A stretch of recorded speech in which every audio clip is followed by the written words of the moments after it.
The former president is scheduled to speak at the party's North Carolina convention tomorrow evening. And for more on the fallout from Trump's indictment on the campaign trail, let's bring in our NewsNation political editor, Chris Stirewalt. Hey, Chris. So we had our legal panel up at the top of the show. Mick Mulvaney's, and even all of them, two of them who used to work for Donald Trump, said they thought this was a devastating indictment from a legal perspective. Is it, though, from a political perspective? Well, it depends on what folks like the ones that Robert was talking to today, when their thought process starts to turn. Because, yes, everybody says they want to win in the general, obviously. Nobody's going to say, I want a candidate who's sure to lose. This is the phase, though, in the nominating process when you have an open seat where voters are thinking about what they really want, what makes them feel good, what's satisfying. And for a lot of Republicans, what's satisfying is the thought of sticking it to Joe Biden, sticking it to Democrats. And what could be better? I mean, Donald Trump said, I will be your vengeance. And so Trump's appeal, basically, and that of his supporters, is saying to Republican voters, we live in a banana republic. The rule of law is already over. So why don't you let me go in there and punch him in the face? And for a bunch of Republicans, that's really appealing to them. Now, that will change when we get into the fall, as Republicans think, okay, now we're getting closer to this thing, and do we want to do what Democrats did, a steroidal version of what Democrats did in 2016, and have a person with all these legal problems swirling around them going into a general election? And do you think, I mean, we saw Trump go up in the polls after he was indicted on 34 fraud charges in New York City, in Manhattan. His poll numbers went up. A lot of people dismissed it. It's just fraud or whatever, and they supported him. Do you think the details in this indictment and the fact that it comes from a Florida grand jury that voted to indict him will be any different? I think that for serious people, it will make a difference, because Alvin Bragg in New York had a, I think the legal term is goofy, kind of case that he was making, a complicated, convoluted case in which we're taking a misdemeanor, but we're charging it as a felony, but we can't really tell you why, and all of that sassafras.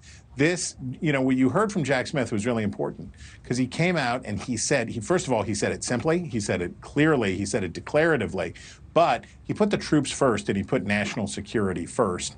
And yes, at the beginning, there's a rally around the flag effect, but over time, Trump does have to be concerned that as his opponents warm up to the idea of taking him on, that this will be the kind of liability that, just as the chairman of the North Carolina GOP said, that all of those swing voters, those voters who voted for Joe Biden in 2020, you got to give them a reason to switch in 2024. And it's hard to make that argument if Trump is awash in legal problems and ethical quandaries. We saw a lot of Republicans give statements of support of Donald Trump before the indictment was unsealed. We even had Vivek Ramaswamy saying, I'll pardon him if I'm president, without ever reading the indictment.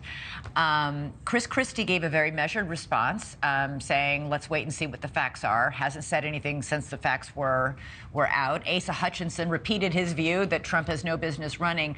What are those candidates, his opponents for the nomination, going to do you think, in the next hours and days, as everybody digests the incredible detail in this very serious indictment?